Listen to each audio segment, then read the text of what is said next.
Was that an election or what? You can see I've got a few gray hairs, so I've been around a few elections in my time, and I can honestly say I have never seen one quite like that. And one of the things that struck me as an energy journalist, because I spent most of the election, I was reporting and creating news videos and columns and so on. One of the things that struck me is that Jason Kenney and the UCP had horrible energy policy, but a very effective energy narrative. And I think that really stood out. That was the thing that stood out for me the most, is it didn't matter what the facts were. It didn't matter what the evidence was. It was the story you told and the way you told it that made all the difference. And so today I want to talk to you about energy narrative, and not just at the provincial level, but also at the federal level, because we've got a federal election campaign coming up this fall. And so I've written a book, and the National Energy Narrative Project for the next 6 months, I'm going to take the themes that I developed in the book and expand them nationally. So it won't be a book, but it will be on our website, will be on our Facebook pages. There'll be lots of video and interviews and reports and analyses. So I'd encourage you to come and connect with us, engage with us. There'll be, as I'm sure I'm connected with many of you in this room, and we do try to have respectful and intelligent discussions. What I want to talk to you first about is the importance of narrative. So what narrative does is it shifts the way we think, and then it legitimizes that new worldview. So you see on the slide that little timeline, and it says Overton window. So what the Overton window is basically the boundaries of acceptable discourse in our society at any given time. So I grew up in the 1970s, which was, was dominated by the Trudeau, and we had, where I was in Manitoba, we had an NDP premier for a while. And then Thatcher got elected in 79, and Reagan in 80, and Mulroney in 84. And you could see the Overton window shift in the way we began, what was acceptable. We're no longer, could you imagine having conversations about nationalizing private corporations now? That's out of the Overton window, but it wasn't when I was growing up. We talked about that all the time. So what Jason Kenney and the UCP did, and this is why they're demonizing Ed Whittingham, the Notley appointee to the Alberta Energy Regulator, who resigned. If you can make Pembina, which is a moderate, centrist think tank that advocates for responsible development of energy and resources, if you can make them the extreme left, if you can make the middle the extremists, you pull everything to the right. You move the Overton window even further to the right. That's what's going on here. And that's one of the reasons why, aside from the fact that the UCP attack on Ed was a scurrilous thing. He is not that guy. I've interviewed him a number of times. I have him on record talking about how he actually supports the development of Alberta resources, but he wants environmentally responsible development. And who couldn't be in favor of that? So, exhibit number 1. Look, I'm going to tell you a story today that nobody else knows yet. I'm sort of breaking it here, as it were. During the election campaign, who got to know very well the name Vivian Krause? Right?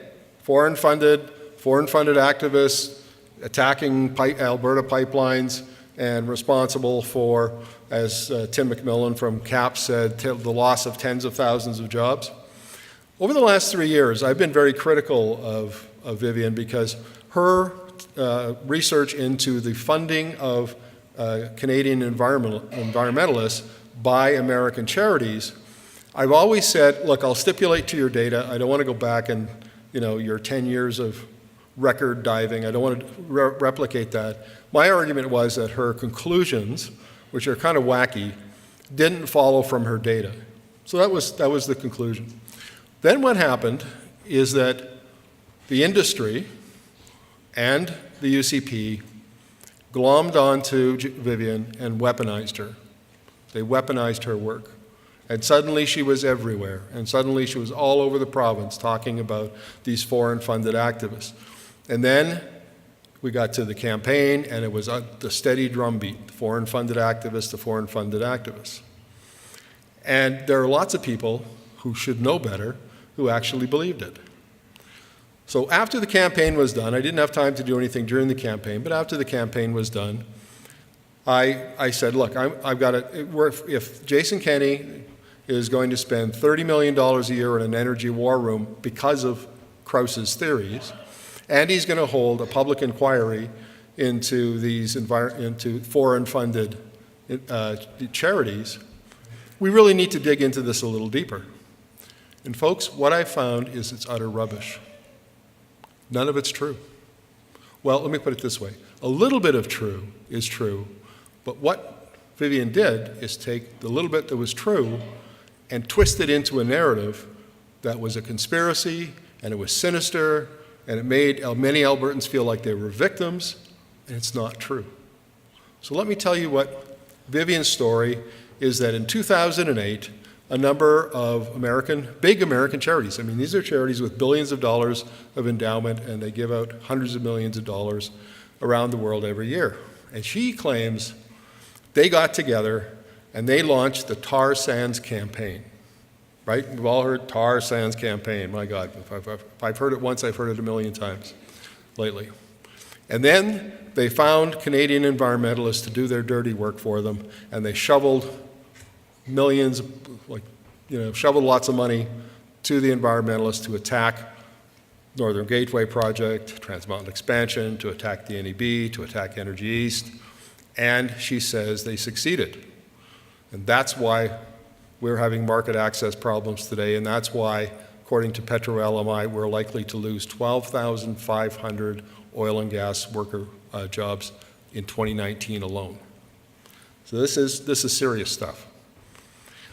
So what I did, like any good journalist, see David Kleimenhaga hiding over there, and David will tell you, I'm sure, that when he was a young lad learning the business, it's all about the interview, the on-the-record interview. People who will put their name behind what they say on the record, whether it's video or in a print, any kind of an interview. So that's what I rely on. And what I did is I went back and I interviewed all the groups that were involved in the tar sands campaign. So Zipporah Berman, Greenpeace, there's a long list of them. They told me a completely different story. What happened was, in 2007, 2008, the oil sands, tar sands, were coming on to the national stage, and because of the carbon intensity of that heavy crude oil. So at that time, lots of the oil sands crude was over 700 kilograms of CO2 equivalent per barrel. The U.S. average is 500.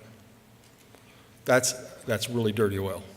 It's some of the dirtiest, was some of the dirtiest oil in the global market. So they were coming together, and they were starting to run campaigns around the tar sands, the oil sands, and they said, look, we should cooperate. So they formed a coalition. They called the tar sands campaign. They hired a guy named Michael Marks out of San Francisco. He was their coordinator, and what he did basically is his job was to go to the charities and say, we need X millions of dollars from the Rockefellers or the Hewlett Foundation or Tides USA. Then they would then provide that funding, and then the coordinator would distribute it to the Canadian groups. So it was all Canada. This was not initiated by U.S. foundations. We are not the victims of a U.S. plot to strand our oil. It's nonsense. In fact, I was interviewing Keith Stewart from Greenpeace today up in my hotel room. And I got the same story, consistently the same story. So then I was interviewing Zipporah, and I said, Zipporah, how much money are we talking about here? And she looked at me, we were doing video, and she said, $4 million a year. What? That's a rounding error. Are you kidding me? Last year, the top 4 oil sands companies made $10 billion in profits. And you're telling me that $4 million a year to environmental groups is going to bring that industry to its knees? I mean, come on. And I said, Zipporah, that's astounding news. We've never heard this number before. Why haven't we heard this number? And she looked at me and she said, because you're the first journalist who ever asked. Can you imagine that? I was gobsmacked. How could Postmedia, how could CBC, how could CTV, how could all those media over the years do stories about Vivian Krause and her conspiracy theories, and no one asked how to get started, no one asked how much money was involved, no one asked any of those questions. They basically just accepted her narrative and amplified it. So then she told me, and this you're going to be very interested in. She said, well, the funding has dried up over the last couple of years from the American charities. And I said, why? Because on November 22nd, 2015, Rachel Notley stood on a stage with 4 oil sands CEOs and 3 ENGO executive directors and announced the Climate Leadership Plan. And the American charities said, this is what we wanted. We wanted policy to deal with those emissions. Yeah. So Jason Kenney is going to call a public inquiry into funding that no longer exists. Zipporah told me it's down to a trickle. It might be, I don't know, maybe $500,000. Whatever the number is, it's very small. The horse has left the barn. This is the silliest thing. So anyway, but this is the power of narrative. I mean, think of how much attention that garnered during the election, and it all turns out to be not true. So narrative is very important. So I'm going to pump my book a little bit. Where's Scott Crichton? Scotty, where are you? There he is. My buddy Scott, I did 15 book signings during the election campaign, and Scott organized 5 of them, 4 in Edmonton and 1 in Calgary. And every time we went into one, he'd say, look, your audience is going to be half NDP, half UCP. You need to know that. And I would tell them the story about how the oil sands company CEOs in 2014 got together with 5 environmental groups and hammered out a deal that was essentially the guts of the Climate Leadership Plan. The 100 megaton oil sands emission cap came from those negotiations. They are not in Andrew Leach's Climate Advisory Panel report. That came directly from the oil sands CEOs themselves. Contrary to what Mr. Kenney said. Mr. Kenney said it was the result of the Notley-Trudeau alliance. It's not true. It came from the CEOs. And I've interviewed executives from those companies who confirmed all of that. And I've interviewed the environmentalists, and I've interviewed Zipporah. And Dave. I know that story. I basically broke that story. So out of that, that gets put into the Climate Leadership Plan. And why are the oil sands CEOs willing to do that? Because they get a promise back in return for no cap on production. So this is their gamble, that they think that they can bring emissions down with new technology, new efficiencies, new processes, and they can increase production but stay well under that cap. And carbon intensity is falling. And now when a new oil sands project comes on stream, its carbon intensity is about 500 kilograms of CO2 equivalent, which is essentially the U.S. average standard. So if you get conventional oil out of the U.S., conventional oil out of Canada, it will have the same amount of carbon in it, and they're driving it down even further. Why are they doing that? Because they believe that in the next 5 to 10 years, they're going to Asian countries like China and India are going to apply carbon pricing and other restrictive climate policies, and they believe that decarbonizing heavy crude in Alberta will give them a significant competitive advantage in those markets over their competitors like Venezuela and Mexico, who are not decarbonizing. Folks, there's 10 million barrels of heavy crude oil consumed every day. We export 3 million of it, and we're the only jurisdiction that's decarbonizing. Nobody else. And that's amazing, and it's a testament to policy, and it's a testament to innovation of Albertans. And it's a story that needs to be better told. In fact, and I tried to tell it in the book, and I hope you'll enjoy that part of it. So that's what's going on. And to tell you, I live in BC now. I moved from Calgary out to BC, so my wife could be with her family. And I talk to British Columbians all the time. I do a lot of radio out in BC, talking about the oil sands and pipelines and energy issues. The narrative that's in that book, it talks about the oil sands decarbonizing, it talks about petrochemical investment, which is non-combustion use of oil. When it talks about the Notley policy at length, carbon taxes and all of that stuff, it sells. Jason Kenney's narrative does not sell, but this narrative sells. I've done debates in the Vancouver Public Library with BC Green Party members, and people go, oh, I didn't know that. Now that I know that, I have an entirely different way of looking at the oil sands. So what we need more of this kind of narrative telling. So very quickly, what is the energy transition? We know a lot about energy transitions, and it's basically a switch from one kind of fuel to another kind of fuel. But this one is unique. It's always been from one commodity to another commodity. This time it's from a commodity to a technology. And that means we don't know as much. We know a lot about how technology is adopted. We know that. We can calculate rates and all sorts of things. But we think about a global energy system serving 7.5 billion people. The scale and the size is staggering. So my experts tell me that we're probably it'll be a 100-year process, say all of the 21st century.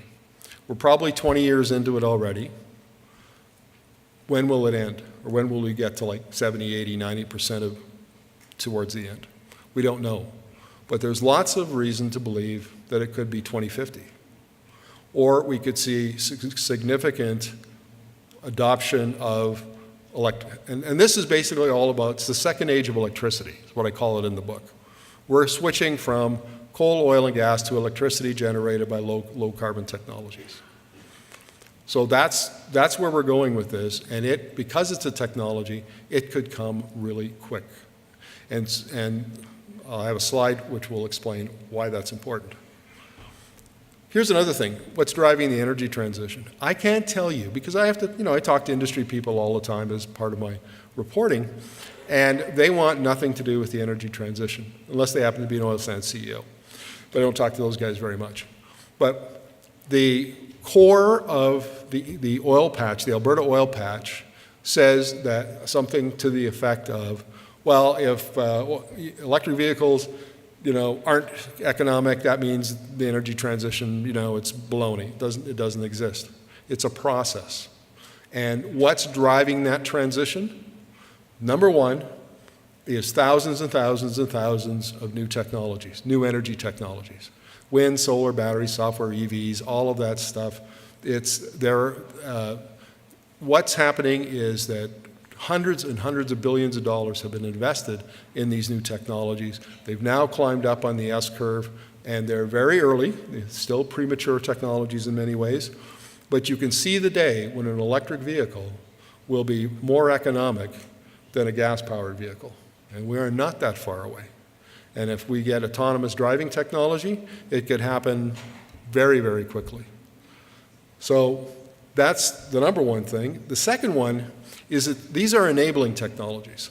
So artificial intelligence, machine learning, robotics, automation, there's a whole pile of them. And these technologies have been adopted in manufacturing and high tech for 5, 10, 15 years. And we're just starting in the oil patch.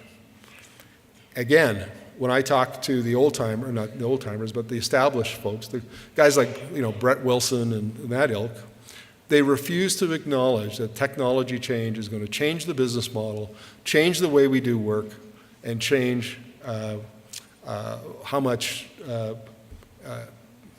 labor it takes to produce oil and gas. So my metaphor for this one is, when there's a tsunami, and there's always, before the tsunami hits, there's what they call the drawback, and the water gets sucked back from the beach. And apparently it takes, on average, about 12 minutes. So where Alberta is right now is we're standing on the beach, watching the water recede, and wondering, scratching our head and wondering, where's the water going? Well, the tsunami's coming. And you folks, I know I did a story last year with Suncor automating all of the heavy oil haulers, right? Ore haulers. And automated drilling rigs are coming. But it's the stuff you don't see. So in the book, there's a guy named Kyle Pilling, who's an electrician. And Kyle goes from construction to maintenance, and his job is to go around and do inspection checks on oil sands buildings, facilities. And he used to do it with paper reports, and it would take him, he'd do 2 a day, 3 if he was really lucky. Then they barcoded everything and gave him an iPad with a scanner on it, and now he does 2 or 3 an hour. And I said, well, do you see some of your colleagues getting laid off? Yes. That kind of experience is happening over and over and over and over in the oil patch. And it's going to affect you folks, whether you work in energy or you don't work in energy. Digital technology is coming for your job, and data is going to be attached to everything you do. You're going to have to learn new skills. Husky Energy has an innovation group. Everybody in the head office is being taught how to code their own artificial intelligence apps so they can automate their workflow. The fellow, James Hinchcliffe, the director of that group that I interviewed, he said that it's like the Excel spreadsheet in the early 90s. It'll be that revolutionary for labor productivity. So essentially, the oil industry in Alberta is like a mature industry, and now it's not about growth, it's about optimizing. It's about driving down costs and driving up efficiencies. Now, where do you think workers fit in that scenario? The third thing that's driving the energy transition is the climate imperative, IPCC reports and all of that, and policy. And we don't know the effect that policy will have. I mean, we know some of the effect it's had already, but what happens if China bans internal combustion engine cars in all of their big cities? What happens if European countries do? What happens if they decide to electrify all of their transportation, like their garbage trucks and their freight haulers? And they do that using policy. That affects the demand for oil, and that affects the Alberta economy. The downturn from late 2014 to 2017 was caused by 1.5 million barrels a day of oversupply of crude oil. What would happen if you took out 5 million barrels of demand, of consumption? What would that do to markets? What would that do to prices? What would that do to the number of jobs? These are the kinds of things that we're all grappling with. And a lot of it is, oddly enough, is driven by investors. If you look last year, Suncor issued a carbon risk report. So investors now want to know that their money is protected, and they want to know, Steve Williams, what are you doing to make sure that you are not going to get caught short by climate policy?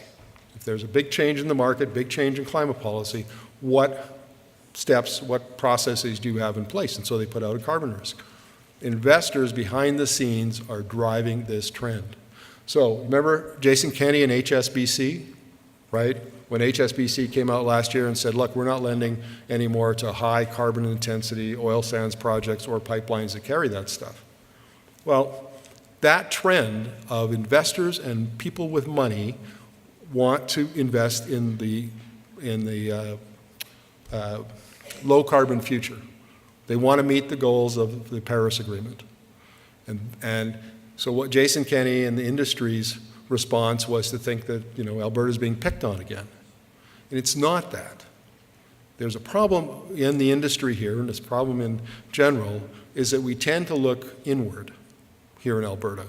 We're very focused on if we look at everything through the Alberta lens, as Dave Collier, the former head of CAP, says. The world is changing. The global energy system is changing in a hurry. And it's only going to change more rapidly with each coming year. And the danger of Jason Kenney and his policies, and by the way, I criticize Jason Kenney not because I hold an NDP card, not because I'm partisan. It's because every economist and every expert I ever interviewed over the 4 years that I've been following her policies, or followed her policies, told me that it was good policy, it was the right policy at the right time, it was well designed, consultations were excellent. So when I say it's good policy and it's better than UCP policy, it's because my experts told me so. People with PhDs behind their name, people with decades of experience within the industry. And they don't like Jason Kenney's policies. So what I'm going to be working on over the next 6 months is a new Canadian energy narrative. I think this is absolutely critical, and I want to give you 4 guiding principles that will inform my work as I do this, but I think can also inform the way you think about energy issues. So the number 1 is decarbonize the existing energy system as much as we can, as fast as we can. That's essentially what we agreed to do at the Paris Agreement. It's hard, folks. It's really, really hard. And it's made harder by the fact that Canada is one of the most energy intense economies in the world. We use a lot of energy per capita. This is not an easy thing. But Alberta has started, we're making tentative steps, and this needs to be our mantra. Decarbonize, decarbonize, decarbonize. Second one, develop and adopt low-carbon clean energy technologies as much as we can, as fast as we can.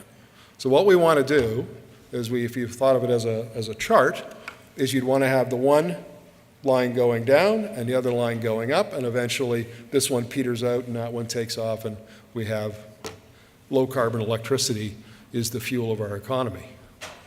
So that's where we need to go. And we need to think about the innovation in Alberta and in Canada around low-carbon energy.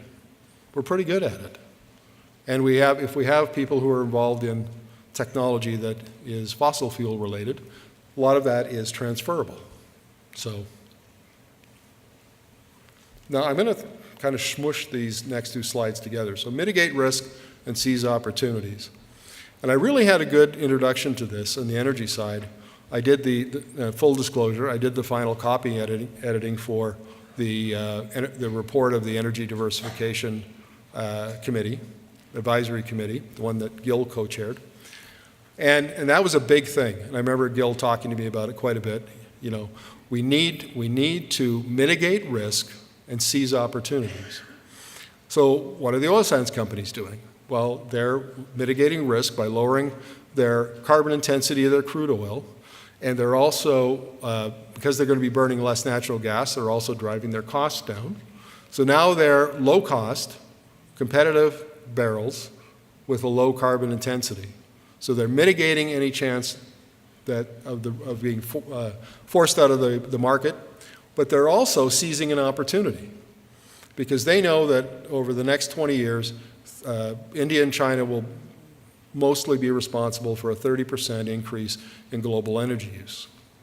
They want to be competitive there. That's the opportunity that they want to seize. And you see that over and over again. Mitigating risk and seizing opportunity is part of the same process. And we need to start thinking of more of seizing the opportunities. And in the national narrative, I mean, the Trudeau government, God bless them, they say a lot of good stuff about climate and so on. But this is not an area where they really excel. And we ought to be talking about this a lot more. How do we lower risk? What are the opportunities that decarbonizing and the low-carbon future can bring for us? And it doesn't mean abandoning oil and gas tomorrow. It's a process, right? The technology has got to be good enough 60% of all oil consumed is used in transportation. So basically, the death of oil will come about because of we electrify transportation. And we've got a few decades left. So it's not like this is going to happen tomorrow. We have some time. And speaking of time, that's another thing. The oil sands companies talk about having a long runway to innovate. So they say, look, the way Notley's policies were designed, they started low and they're going to increase them gradually over time, and we'll have a long runway to innovate and hit our targets. The corollary of that is what happens if you now have Jason Kenney's modified large emitter carbon tax, and now all of a sudden you have a short runway. And what happens, and this is a quite plausible scenario, what happens if there's a shock to the market or some technology comes along like autonomous driving and all of a sudden a whole bunch of oil demand is destroyed overnight? Now you've got a short runway to innovate. Big companies don't innovate very well in a short runway. That's the danger of what Jason Kenney wants to do. I mean, the oil sands companies wanted what Rachel Notley gave them. They do not want what Jason Kenney is proposing, not because they'll stop innovating, but because they want the longer runway. That's the safest way to mitigate risk for them. I mentioned this a little bit in an earlier slide, but this push fight back strategy is one of the dumbest ideas I've ever seen.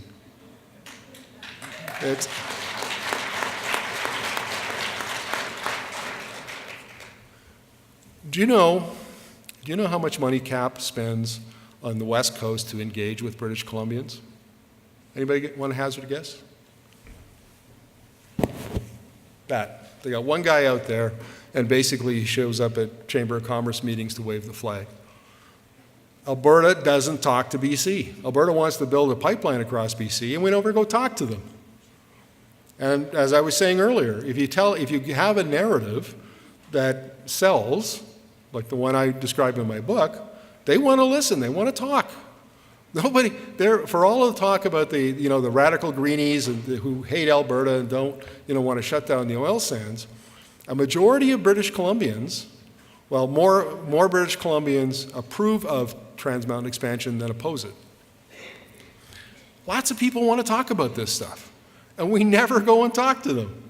It's a mystery. We'd rather stand over on the east side of the Rockies and throw buns across or bricks across the mountains than go talk to our neighbors. It's crazy. Well, I tell you, Jason Kenney's narrative, I was on CFAX 1070, which is a Victoria radio station. I was on there this morning talking about some of this stuff. And all they could talk about was, you're going to do this to us, and you're going to do that to us? Why don't you come talk to us? So they're listening. In other provinces, they're listening. And they are not liking what they're hearing. So, going forward, what do we need? We need three things. Number one is an energy narrative that sells within Alberta. God help us, we had one. We really did. Rachel Notley's policies formed the basis of a narrative that really, I think, when explained properly, and this is why I brought up Scott and his, the union halls that we went to and talked to, is because you could see when you explained the narrative, you took an hour out of the day and explained the narrative to them and answered questions, that they would think, oh, that's why that happened. And you could see them shifting. Aha, okay, there we go. So we need an energy narrative that can be sold in Alberta. And Jason Kenney's narrative, it pushes buttons, but it doesn't sell. We need an Alberta energy narrative that sells outside of Alberta. Right? We're a landlocked province. We want to build energy infrastructure. If we have plans, we need an energy narrative that sells in BC and Ontario and Quebec and elsewhere. We need that support. And the public opinion polling demonstrates very clearly that we have that support. But it's predicated on something. We've kind of, as Canadians, made a grand bargain. We've said, okay, we like the clean energy economy. We know it's going to take a long time to transition. While we're transitioning, as long as governments support that transition, we're prepared to support pipelines and oil and gas development. So that leads to the obvious question, what happens if policies are in place in Alberta that don't support the transition? Does Justin Trudeau say to Jason Kenney, sorry, mate, we had a deal on TMX, and you broke it, so no pipeline for you. Is that what happens? Or do we not get concessions? Do we not? What happens when the other provinces come to us and say, you know what, you guys are responsible for 38 or 39% of all greenhouse gas emissions in Canada. You only have 12 or 13% of the population. Sorry, mates, you got to get it down. Because we don't have a narrative that builds the support that we needed from other provinces. We desperately need a national energy narrative that includes Alberta. And that example of the emissions of the carbon budgets that we're going to be fighting over in the very near future is a good example. One of the things that we need to talk about is that the oil and gas, including the oil sands, the energy that we create here has a very high value per ton emitted. Very high economic value. Andrew Leach put me onto this idea. What you want to do when you're reducing emissions is you want to, first of all, you want to start with those emissions that have a low economic value. That's why economists like carbon pricing, carbon tax, because in a way, it ferrets out those kinds of inefficient emissions in a way that regulations and subsidies couldn't do. So we need to defend what's going on in this province, and that means we need a narrative. We need to talk to other Canadians, and we need to be included in there. So, folks, it's a big job, and it's a very important job. In fact, I can't think of another more important job as we go forward. Energy, energy, energy. It's not only important to Alberta, but man, it's important to the country. And we need to start telling stories that we can share with our fellow Albertans and our fellow Canadians outside of Alberta. It's critical stuff. Thank you very much.